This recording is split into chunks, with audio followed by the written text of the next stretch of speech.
Aujourd'hui, nous allons terminer notre trilogie de Jean. On a vu un Jean, deux Jean. Aujourd'hui, on va terminer avec trois Jean. Et vous vous souvenez que dans un Jean, on a fait sortir deux attributs, fait ressortir deux attributs de Dieu. Un, que Dieu est lumière, et l'autre, que Dieu est amour.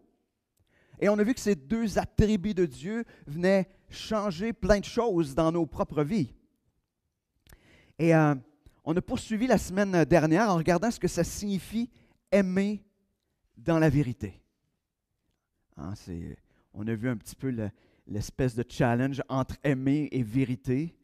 Puis ça prend les deux ensemble. Hein, ça ne dit pas je te dis la vérité parce que je t'aime. Non, c'est pas tout à fait ça. Hein, ça inclut aimer, et d'aimer va faire qu'on va vivre dans la vérité.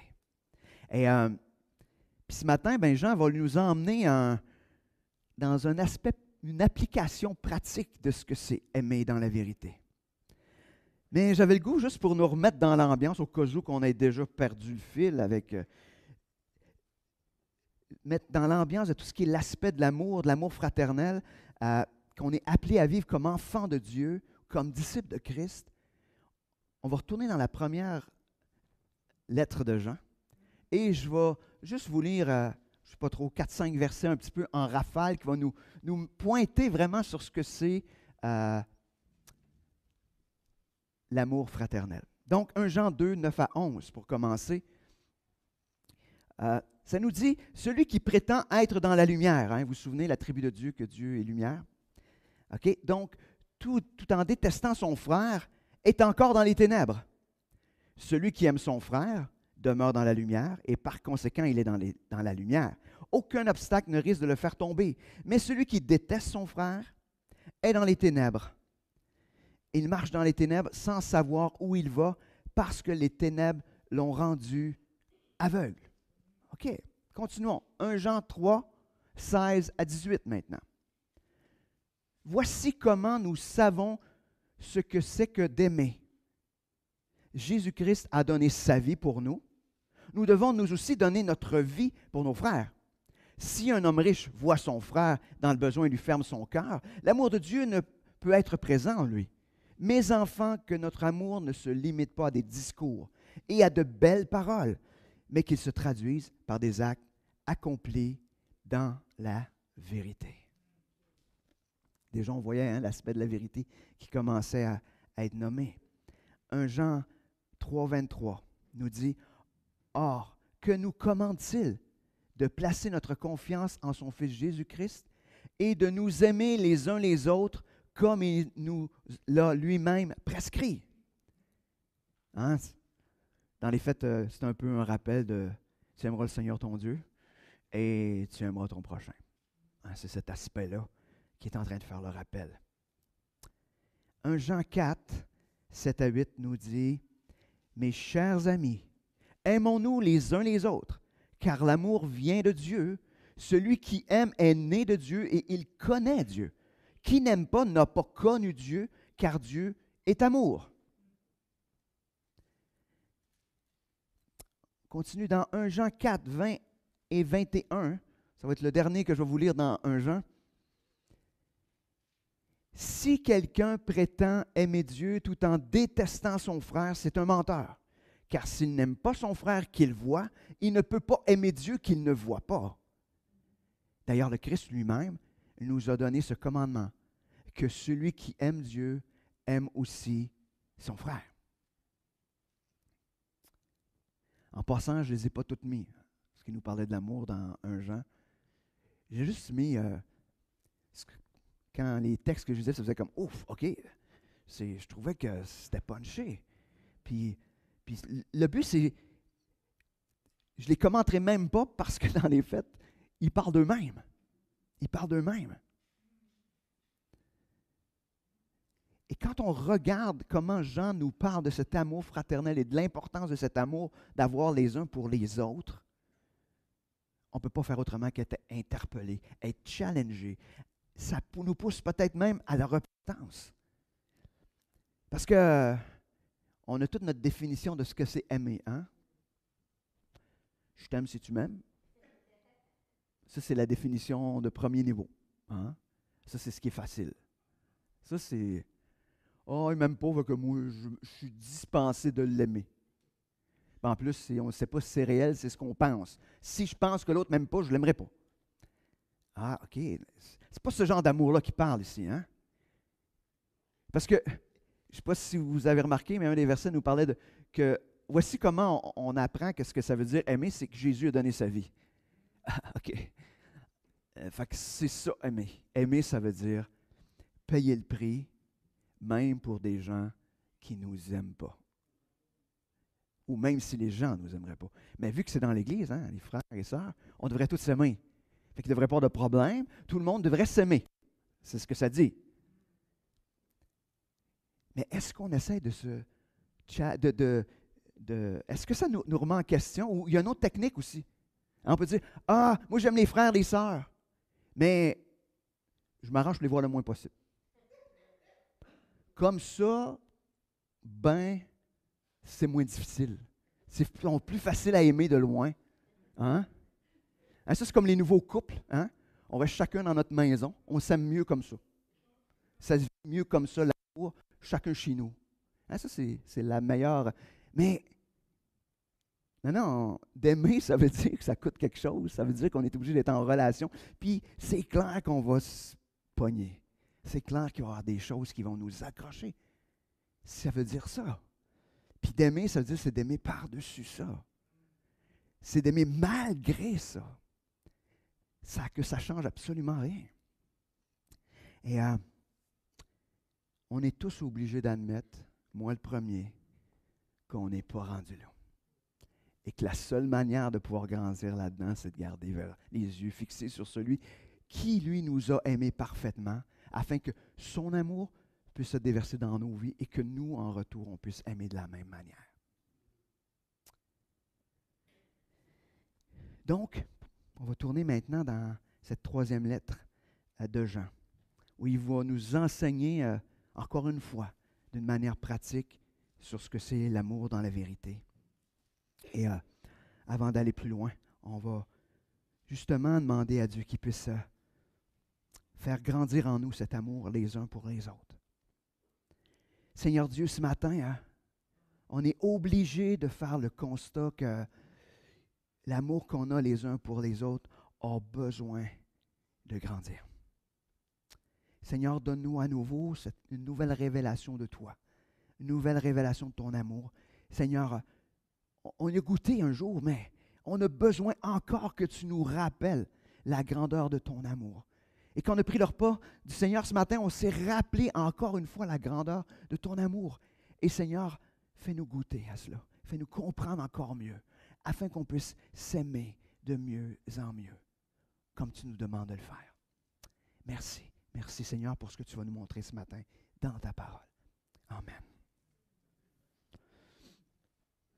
Donc, étant donné que c'est un très très long livre lui aussi, 3 Jean, bon, on va passer au travers aussi, comme on a fait la semaine dernière. Donc, 3 Jean, on va lire les 2 premiers versets pour commencer. Ça commence, il dit « L'ancien à mon bien cher Gaius, que j'aime dans la vérité.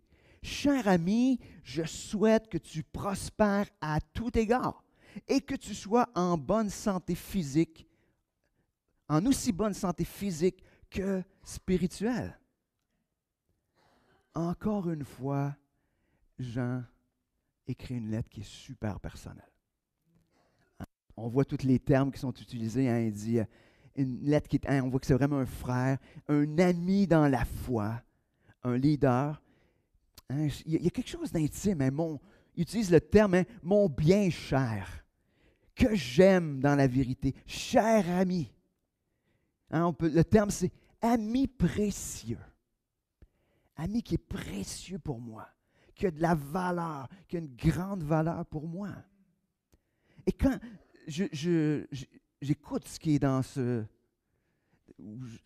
début de lettre-là, j'aime à penser que Jean pourrait nous écrire la même lettre à chacun d'entre nous.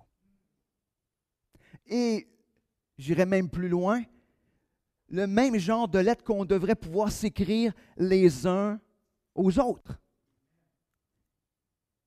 Mon cher, mon très cher, mon précieux, celui que j'aime dans la vérité.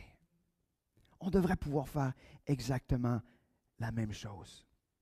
Est-ce que Gaius, qui était un frère précieux pour Jean, est-ce que nous sommes précieux les uns pour les autres? Je vais m'arrêter là.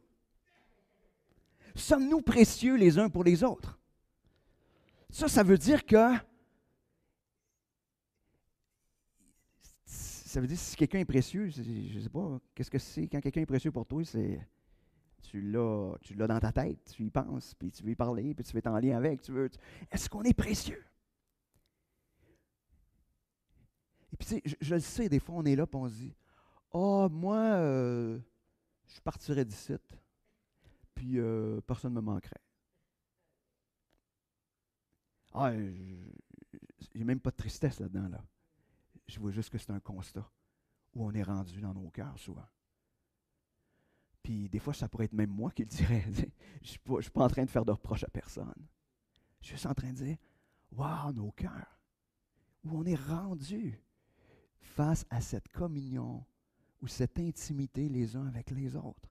Est-ce que avec le temps, on est rendu à cette étape-là où on se dit, je partirai et personne ne me manquerait? Puis, soyons juste honnêtes. Je ne demande pas de le dire devant tout le monde, mais soyons juste honnêtes, nous, avec Dieu. C'est juste une lumière qui est allumée dans notre tableau de bord, une lumière rouge, qui dit, wow, OK, Seigneur, il y a quelque chose que je n'ai pas compris de ton amour. Il y a quelque chose que je ne vis pas, Seigneur, parce que tu me dis que si je t'aime, je devrais aimer les frères, les sœurs de la même manière, et les frères, les sœurs devraient être précieux pour moi aussi. Wow. Il continue en disant, je veux que tu sois en bonne santé spirituelle de la même manière que tu es en bonne santé physique. Hein, c'est intéressant, hein? C'est un petit peu ça l'image. Mais je veux que tu prospères, je veux que tu sois en santé spirituelle comme tu l'es en santé physique, dans ton corps. C'est intéressant, cet aspect de... Aujourd'hui, on a des fois des dimensions, on met l'emphase sur il faut que je sois bien dans mon corps, que je sois, tu sais, mais notre santé spirituelle, elle prend le bord des fois, là, tu sais. Dans le fond, il est juste en train de dire, hey, mets l'emphase sur ta santé spirituelle. Le reste est important, mais mets l'emphase sur ta santé spirituelle. C'est important. Mais c'est en même temps un souhait que Gaius puisse prospérer ou grandir dans sa foi. Est-ce que c'est notre souhait pour les frères, les sœurs dans l'Église? Que chacun puisse grandir dans sa foi. On va continuer. Jean, il poursuit en faisant ressortir des indicateurs dans la vie de Gaius qui font de lui un disciple qui est centré, oui, sur l'Évangile, mais des caractéristiques que nous devrions aussi posséder dans nos vies. Versets 3 et 4, on peut lire « Je me suis beaucoup réjoui lorsque des frères sont venus de chez toi et m'ont rendu ce témoignage. Tu demeures attaché à la vérité et tu vis selon cette vérité. Je n'ai pas de plus grande joie que d'apprendre que mes enfants vivent selon la vérité. » Donc, d'une part, le témoignage de Gaius était visible. Visible de son amour pour l'Évangile, de son amour pour Dieu. C'était visible, les gens étaient là, puis ont fait comme « Oh, wow, OK, on le voit, c'est visible. » Première des choses. Après ça, ce qui était visible, c'est qu'il demeurait attaché à la vérité. Puis non seulement il demeurait attaché, c'est-à-dire qu'il voulait connaître, puis il voulait grandir dans cette vérité-là, mais il vivait selon. Donc, il était obéissant à la vérité que le Seigneur lui avait révélée. Donc, attaché à l'Évangile, son focus est sur l'Évangile, et non seulement il est là, mais il veut que sa vie soit le plus conforme à cet Évangile-là. Et c'est ce qui était visible. Et on voit que ça met de la joie dans le cœur de Jean. Il dit, je n'ai pas de plus grande joie que d'apprendre que mes enfants vivent selon la vérité. Et il n'y a pas de plus grande joie pour des frères et sœurs que de voir des frères et sœurs qui vivent dans la vérité. Ça met de la joie. Ça met de la joie à tout le monde. Pas juste dans le cœur du pasteur, pas juste dans le cœur des anciens. Ça met de la joie dans le cœur de tous. De voir dans la vie de l'un et de l'autre ce désir. Ça veut dire qu'il faut que tout le monde soit parfait? Ce n'est pas ça du tout. Mais ce désir de marcher et de vivre. Et ça inclut la repentance par moment quand on se détourne. Mais marcher dans la vérité, c'est aussi la repentance. Parce que ça fait partie de l'Évangile. Les gens, ils vont poursuivre en identifiant comment l'amour se manifeste dans la vie de Gaius, mais aussi, en même temps, il va le challenger d'une certaine manière dans son amour. Il dit, « Cher ami, tu agis avec fidélité dans ce que tu accomplis pour les frères, qui de plus sont des étrangers pour toi. Ils ont rendu témoignage à ton amour devant l'Église. Tu agiras bien si tu pourvois à la suite de leur voyage d'une façon qui plaît à Dieu. En effet, c'est pour proclamer le Christ qu'ils sont partis, sans rien accepter de la part des non-croyants. C'est donc notre devoir d'aider de tels hommes. Ainsi, nous collaborerons à ce qu'ils font pour la vérité. » Première des choses, il rappelle, il dit, « Oh, j'ai vu ton amour en action. Hein? Les frères, ils en rendent témoignage que tu aimais, que tu les aimes. Même pour des frères que tu ne connais pas. » Et là, on est rendu plus loin, là. C'est pas juste l'amour fraternel pour ceux que vous connaissez ici dans l'Église, c'est pour des frères et des sœurs que vous ne connaissez pas. La seule chose que vous savez, c'est que ce sont des frères et des sœurs. Et moi, ça me rappelle toujours un moment donné quand je suis arrivé un jour à Cuba puis que je rencontre un frère qui avait la même foi que moi puis commence à me parler de l'Évangile. Puis qu'aujourd'hui, 3-4 ans après, on se communique encore. Qui était un étranger. Mais en un instant, il n'y en avait plus de différence, ni de langue, ni de pays, ni de rien. On avait le même Jésus. Et ça, c'était un baume dans sa vie, puis c'est un baume dans la mienne. Mais cet amour fraternel, même pour ceux qu'on ne connaît pas. Mais où est-ce qu'il challenge, c'est qu'il dit... T'es aimes, t'es bien accueillis, c'est super. Tu as eu exercé l'hospitalité. Tu sais. Ça devrait être une caractéristique dans la vie d'un disciple, hein, d'exercer l'hospitalité. Mais là, il dit, je te demande un petit challenge de plus. Soutiens-les.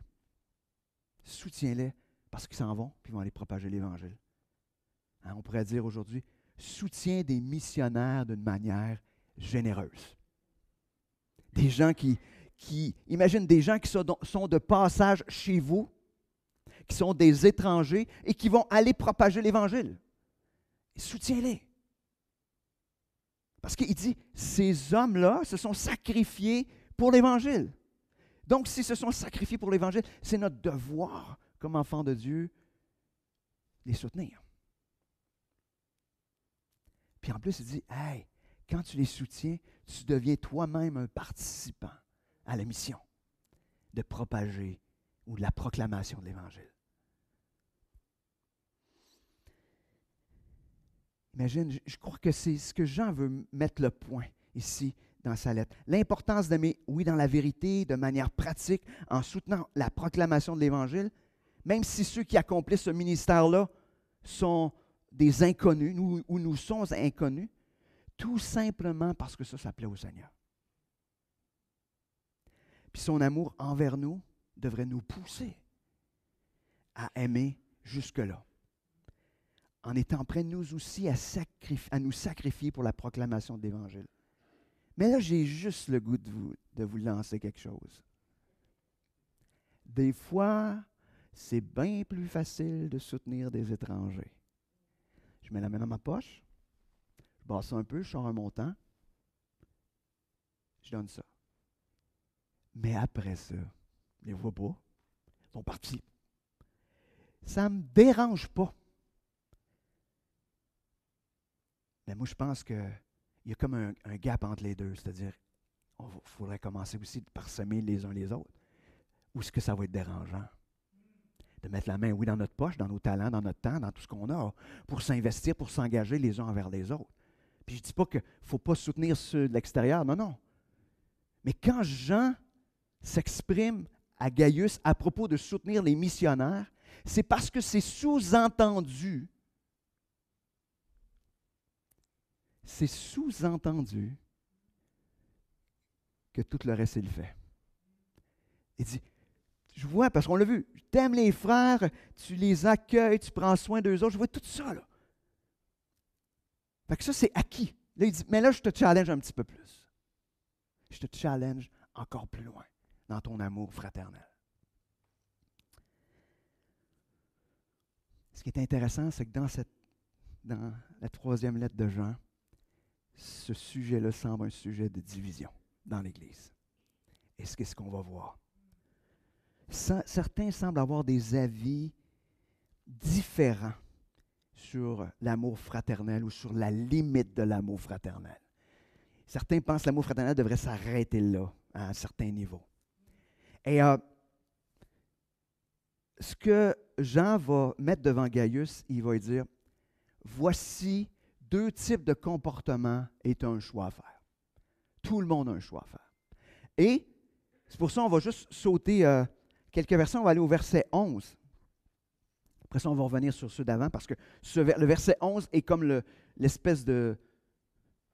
C'est un choix de chaque bord, là, tu sais, c'est comme le milieu de la parenthèse, on pourrait dire. Il dit, cher ami, imite non le mal, mais le bien. Celui qui fait le bien appartient à Dieu. Celui qui commet le mal ne sait rien de Dieu ou n'a pas connu Dieu selon les versions. On va répéter ça. Cher ami, imite non le mal, mais le bien. Celui qui fait le bien appartient à Dieu. Puis celui qui commet le mal ne sait rien de Dieu. Donc, il met en opposition 2 types de comportements. Donc, il interpelle, comme je disais, Gaius à faire un choix. Et c'est un choix qu'on a tout le monde à faire. Un, il dit, imite le bien et non le mal. OK? Puis il dit, ceux qui font le bien appartiennent à Dieu, puis ceux qui font le mal ne connaissent pas Dieu. Là, je n'interprète rien, là, c'est ce que ça dit. Puis j'espère que ça nous challenge. Moi, quand je lis ça, Jean, je me dis, oh, boy. Il me semble que j'aurais aimé ça être là, dire, hey, tu veux-tu aller dire jusque-là? Je pense qu'il m'aurait dit, oui, c'est ce que j'ai écrit. Hein? Donc, le choix est donc de marcher comme un disciple ou de marcher comme un incroyant. Probablement que Gaius avait de la difficulté à intervenir concernant certaines personnes dans l'Église. Puis cela, ça causait une confusion pour l'ensemble des croyants. L'amour fraternel doit aller jusqu'où? Sûrement plus loin que notre corps le voudrait. Commencez par le mauvais modèle. Le modèle à ne pas suivre. J'ai écrit quelques mots à l'Église, mais Diotrephe, qui aime bien tout régenter, ou qui aime bien se voir comme, on peut-tu dire ça, là? Le boss des bécosses. Hein? Ça se dit-tu? Moi, je l'ai dit. Trop tard, c'est enregistré. Qui aime bien tout régenter ne tient aucun compte de nous. Aussi, quand je viendrai, je rendrai les autres attentifs à sa manière d'agir. Il tient de méchants propos contre nous, et non content de cela, il refuse de recevoir les frères de passage. En plus, ceux qui seraient désireux de les accueillir et les empêchent et les chassent de l'Église. Ça n'existe pas, ça. Imaginez, Diotrephe est probablement un leader dans l'Église, du moins c'est un homme qui a un leadership dans l'Église, clairement, parce qu'il semble avoir une certaine autorité. Mais malheureusement, il ne se comporte pas comme un disciple de Jésus, il se comporte comme un incroyant. Dans sa vie, dans cette situation-là, il n'y a pas de fruit d'une vie transformée par l'Évangile. Première des choses, il aime être le premier. Hein? Moi, je suis quelqu'un. Moi, je sais ce qui est bon. Hein? Deuxième chose, il n'est pas enseignable. il ne reçoit pas l'enseignement. Il ne reçoit pas ce qu'ils ont entendu des apôtres. Il ne veut rien savoir. Déjà, 2 critères qui échoueraient comme anciens dans l'Église. Là, en plus, il parle en mal contre les frères, les sœurs, puis les leaders de l'Église. Parce qu'il n'accueille pas, il ne veut même pas recevoir Jean. Hey, Jean, là, écoute, ça faisait plus que 40 ans qu'il était à l'Évangile. Là. Ça faisait des années. Là. Il était un pilier dans l'Église au moment qu'il écrit ça. Là. Il ne veut même pas le recevoir, imagine. Il va loin. Là. Donc, il refuse d'offrir l'hospitalité. Il refuse de recevoir à la fois des gens connus quand même, parce que c'est des leaders dans l'Église, puis aussi les gens de passage, donc les étrangers. Mais il va encore plus loin. Il dit, si toi, tu les accueilles, out. Tu es dehors de l'Église. Tu es sous discipline de l'Église. Tu es dehors parce que tu as accepté d'accueillir ces frères-là. Il est en train d'enseigner à ne pas vivre selon l'Évangile. Imaginez. Est-ce qu'on connaît des situations qui vont aussi loin que ça? Personnellement, pas nécessairement. Mais est-ce que des fois, on veut faire passer notre compréhension de l'Évangile ou notre Évangile à la place de la vérité de l'Évangile, puis on limite? On va limiter l'amour fraternel. Ouais, ben là, pourquoi faudrait que je l'aime? C'est nécessaire? Est-ce qu'on est là? Est-ce que dans nos propos, on concentre nos efforts sur je suis quelqu'un? Est-ce que quand on reçoit un enseignement, on dit c'est pas vrai, c'est pas vrai? Comment on est? Il y a des fois des caractéristiques, peut-être pas dans l'ampleur de ce qu'on peut voir avec Diotrephe, mais des caractéristiques qu'on peut retrouver. Et je sais que des fois, dans les grands conflits d'Église, on a vu des gens qui sont allés jusqu'à exclure d'autres gens d'Église. Et ça, malheureusement, c'est une immense tristesse. Donc, pour Jean, Diotrephe n'est pas ce modèle à suivre. Mais d'ailleurs, il dit qu'il va exercer la discipline envers lui quand il va y aller. Il dit, quand je vais aller devant l'Église, je vais le dire à tout le monde comment il se comporte. Je vais le dire. Probablement que Gaius aurait dû être celui qui le fasse. Mais probablement que c'est pour ça que la lettre est écrite à Gaius, parce que Gaius manque de courage de le dire.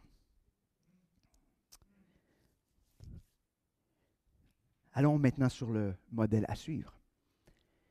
Il poursuit au verset 12 en nous parlant de Démétrius. Quant à Démétrius, en passant, c'est tous des beaux noms à donner à vos enfants. Diotrephe, Démétrius, Gaius. Hein? Des beaux noms latins quand même. Hein? Donc, quant à Démétrius, tout le monde n'en dit que du bien. Et la vérité elle-même témoigne en sa faveur. Nous aussi, nous nous associons à ce bon témoignage et tu sais que nous disons la vérité. Démétrius est donc présenté par Jean comme un bon modèle à suivre. Ce qui caractérise, ce n'est pas les actions qu'il pose. Je ne sais pas si vous avez remarqué. Dans le sens, il ne fait pas mention de ce que Démétrius fait. La seule chose qu'il mentionne, c'est son témoignage.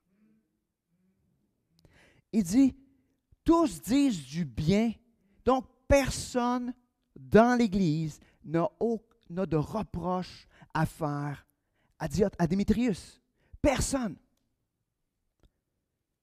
Deuxième chose, il dit, la vérité elle-même témoigne. On fait comme, hey boys, je dirais ça, c'est le bout dans le texte que j'ai fait comme, qu'est-ce qu'on fait avec ça? Mais dans les faits, tout simplement, c'est que sa vie, elle est conforme à l'Évangile. C'est visible au point que la parole de Dieu confirme ses actions. C'est comme, tu le regardes aller, puis tu dis, eh oui, c'est ce que je lis dans la parole. La vérité de la parole, sa vie est comme la parole de Dieu ouverte aux yeux de ceux qui l'entourent. Et troisième des choses, lui-même, donc les leaders, confirment par leur témoignage que c'est un bon modèle. Wow! Et Jean interpelle donc Gaius à choisir ce type de modèle. C'est la vie de tels croyants qui devrait être mis de l'avant. La vie des gens comme Démétrius qui devrait être imité. Un amour sacrificiel pour l'avancement du royaume de Dieu. C'est ça, aimer dans la vérité, comme Dieu nous le demande. Il n'y a pas rien en lien avec ses paroles, il n'y a rien en lien avec ses gestes, mais c'est comme, on a presque l'impression que Démétrius est quelqu'un qui passe peut-être en apparence un peu inaperçu. Mais sa vie parle pas à peu près. Tout le monde le regardait et dit, aïe, aïe. Tout le monde parle de lui dans son dos, positivement. Hein? Tout le monde dit, ouais, as-tu vu? As-tu vu ce qu'il a fait? Et probablement qu'il est une source d'une grande édification dans l'Église.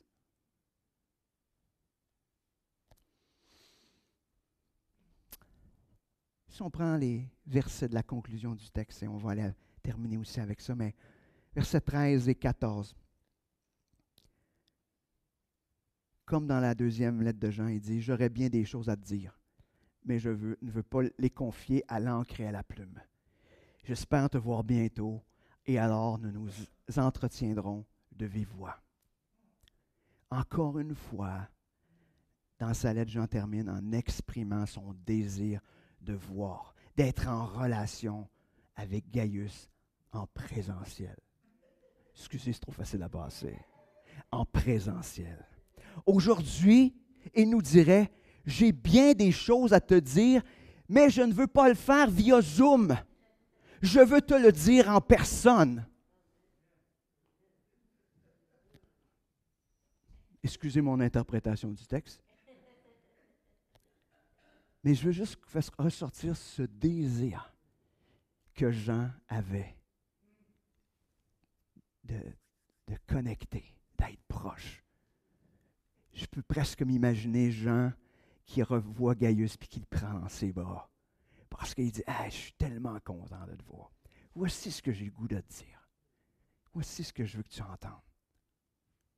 Parce que tu dis plein de belles choses de Gaius. Il reprend sur son indécision par rapport probablement jusqu'où on doit aimer dans la vérité, où il n'ose pas prendre position. Et probablement que nous aussi, des fois, on se ferait challenger aussi sur notre difficulté à prendre position. Dire, je peux-tu dire de quoi? Je peux-tu aller jusque-là? Mais dans la vérité, aimer dans la vérité, c'est d'aller jusque-là. Il termine en disant, que la paix soit avec toi. Les amis te saluent, salue nos amis, chacun personnellement. Chacun personnellement. Jean continue en demandant à Gaius de saluer chaque frère et sœur de manière personnelle. Imaginez si chacun d'entre nous, on suivait cette indication. Parce que quand on salue, c'est pas je dire salut, salut, salut, salut. Je dis salut, bonjour, bonjour, bonjour. Non, non. C'est l'aspect du mot personnel, c'est salut, comment ça va? Comment va ta relation avec Dieu? Parle-moi de ce que Dieu fait dans ta vie. Puis là, tu lui tiens la main, là. Tu ne veux pas qu'il te lâche, là. Tu sais, ça, c'est les genres de frères et sœurs que quand ils t'accrochent, là, tu es trop fatiguant. Tu dis, peux-tu me lâcher ma main? Et peux-tu arrêter? On en connaît tous. J'ai vu plein de noms passer sur votre front, là. Mais ce qu'il est en train de dire, c'est ça. C'est tiens-les. Puis connecte personnellement, c'est rentre en contact avec eux autres. Sois intime avec eux autres. Connais-les. C'est ça, aimer dans la vérité. Si nous prenions le temps de s'accueillir l'un et l'autre. Mais je sais une chose, d'aimer de cette manière-là, ça coûte de quoi? Ça coûte de quoi? Parce que inévitablement, ce que l'autre va te dire, ça va t'interpeller. Ça va t'édifier dans ta propre foi. Ça va te mettre au défi dans ta propre foi. Mais aussi Dieu va te révéler des besoins de prière, des besoins que tu exerces tes dons de toutes sortes de manières. Des besoins de peut-être financiers, des besoins de ton temps. C'est sûr que ça va coûter de quoi. Mais ça va être payant aussi.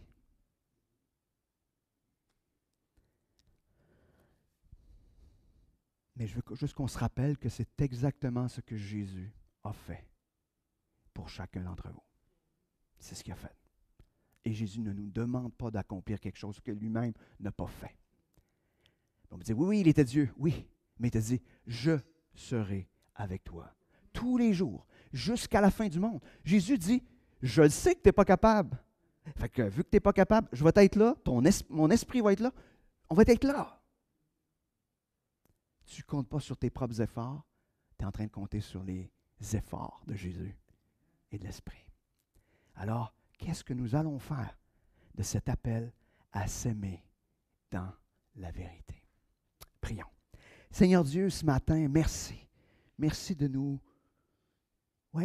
challenger d'une manière peut-être difficile pour chacun d'entre nous sur différents domaines. Seigneur, tu es en train de nous emmener à réfléchir sur ce que c'est aimer vraiment.